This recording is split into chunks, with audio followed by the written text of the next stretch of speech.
মই আহি বৰ্তমান উপস্থিত হৈছোহি ভাংৰামাৰী চৰৰ এটা বিশেষ স্থানত আৰু যিটো স্থানত যদি যাতায়াত কৰিব লগা হয় তেনেহ'লে নামেৰে যাতায়াত কৰিব লগা হয়। ইয়াৰ কোনো লোক আচলতে পদপথৰ কোনো ব্যৱস্থা নাই, যাতায়াতৰ কোনো ব্যৱস্থা নাই। যিও পথ কিছুমান ধাৰ্য কৰা হৈছিল, কিছুমান আঁচনিৰ ৰূপায়ণ কৰা হৈছিল, কিন্তু সেই পথসমূহ আজিলৈ সম্পূৰ্ণ হৈ নুঠিল। ভিডিঅ' জাৰ্নেলিষ্ট পোনপ্ৰথমে ইয়াৰে এখন দলং দেখাব। এই দলংখন আপুনি দেখিবলৈ পাইছে প্ৰায় 4টা বছৰ এনেধৰণে নিৰ্মাণ কাৰ্য এই দলংখনৰ চলিয়ে আছে, কিন্তু আজিলৈ দলংখন সম্পূৰ্ণ হৈ নুঠিল। যাৰ বিনিময়ত ইয়াতে শ শ লোক এনেধৰণে নাৱেৰে যাতায়াত কৰিব লগা হৈ আছে। এক দুৰ্বিষ জীৱন যাপন কৰি থকা বুলি ক'ব লাগিব এইসকল লোকে, কাৰণ এইসকল লোকে চৰকাৰীভাৱে কোনো ধৰণৰ আঁচনি আজি পৰ্যন্ত তেওঁলোকে লাভ কৰা নাই। আঁচনিৰ নামত খালি ভেকো ভাওনা আৰু কোটি কোটি টকা ঠিকাদাৰে লুণ্ঠন কৰি অহাৰ অভিযোগ চলি আহিছে। আপুনি ইয়াৰ স্থানীয় বাসিন্দা, মই আপোনাৰ পৰা জানিব বিচাৰিম এই দলংখনৰ আচলতে কাম কেতিয়াৰ পৰা আৰম্ভ হৈছিলে? দলংখনৰ কাম মোটামুটি আপোনাৰ ধৰক এই কাতি মাহৰ পৰা এতিয়ালৈকে কৰি নহয় আৰু কিমানটা বছৰ হৈ গ'ল? মোটামুটি এই দলংখন আজি মোটামুটি 4 বছৰ আগৰ স্ক্ৰীম, 4 বছৰ আগৰ স্ক্ৰীম। এই ৰাস্তাটো আজি 5 বছৰ আগৰ স্ক্ৰীম, কিন্তু ৰাস্তাটো নহয়, দলংটো নহয়। আজি মোৰ নাও লৈ পেলাই এই কলগছৰ ভেল লৈ পেলাই আজি মই এইটো ঘৰৰ পৰা সেইটো ঘৰত যাব নোৱাৰি, এই কলগছৰ ভেল লৈ পেলাই যাব লাগে। আমি ল'ৰা ছোৱালী লৈ পেলাই এই বাচ্চা লৈ পেলাই ইয়াতে স্কুল আছে, আমি স্কুলতো যাব নোৱাৰি। ইফালে ইফালে গাৰা, ইফালে খহাই গেছি আমাৰ চৰকাৰে। এইফালে দানা এই যেতিয়া সময় আহি যায়, মই সেইটো কৰিম স্ক্ৰীন দিম, ঘৰ দিম, লেট্ৰিন দিম আৰু বহুত সহায় কৰিম, আপোনালোকে আমাক ভোট দিব লাগে। এইখিনি কৈ সিহঁতে তাৰমানে ভোট লৈ যায়, কিন্তু আমাৰ এই জাগাৰ কাম সকলো পৰি থাকে। এনেকুৱা হৈ গৈছে।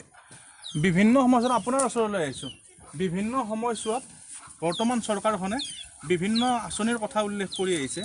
এই সময়ছোৱাত আপোনালোকক কিবা আঁচনিয়ে ঢুকি পাইছেনে, পোৱা নাই?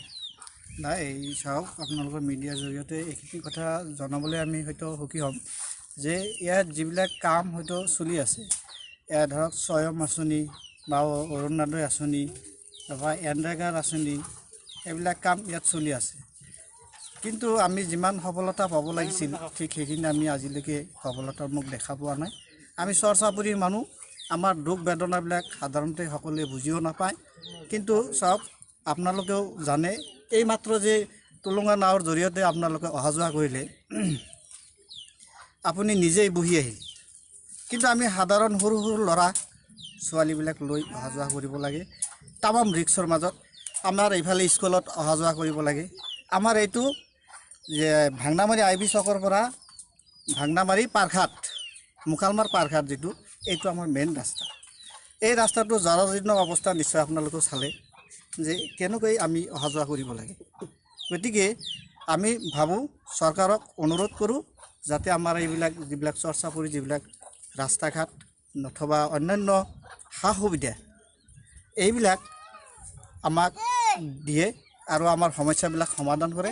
এইখিনি আমি আমাৰ চৰকাৰৰ প্ৰতি আমি ৰাইজৰ তৰফৰ পৰা অনুৰোধ জনাইছোঁ। মই পুনৰবাৰ দেখুৱাবলৈ চেষ্টা কৰিম যে আচলতে এইবোৰ অতি দুৰ্গম পথ, দুৰ্গম যাতায়াত, আৰু এইফালে আচলতে দৈনিক শ শ লোক এই মুহূৰ্ততো মানে অহা যোৱা কৰি আছে। শ শ লোক আচলতে যাতায়াত কৰে আৰু নাৱেৰে আচলতে পাৰ হ'ব লগা হয়। এক বিপদসংকুল যাত্ৰা বুলি ক'ব লাগিব, কাৰণ যি যাত্ৰা অতি বিপদজনক। আমি নিজেও এই যাত্ৰা কৰি আহিছিলোঁ, অতি বিপদজনকভাৱে আনটো পাৰত আমি উপস্থিত হৈছিলোঁ। আৰু ইয়াৰে যিসকল লোক অতি কষ্টৰে ইয়াতে জীৱন যাপন কৰিব লগা হৈছে।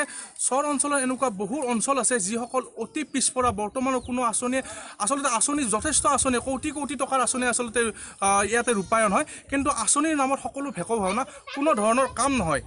ইতিমধ্যে কালাৰ চৰ ব্ৰহ্মপুত্ৰৰ বুকুত যা গ'ল, ভাংনামাৰী চৰৰ প্ৰায়ভাগে অংশ যা গ'ল, কিছু অংশ বাকী আছে। আৰু অতি শীঘ্ৰে চৰকাৰে যদি এই ক্ষেত্ৰত কোনো ধৰণৰ ব্যৱস্থা গ্ৰহণ নকৰে বা ঠিকাদাৰসমূহৰ বিৰুদ্ধে যদি কোনো ব্যৱস্থা গ্ৰহণ নকৰে বা কোনো তদন্ত নকৰে, তেন্তে এই যে নলবাৰী জিলাৰ যে এটা অংশ চৰ আছিল, সেই চৰ ইতিহাসৰ পাতনিতে হয়তো ভৱিষ্যত পোৱা যাব।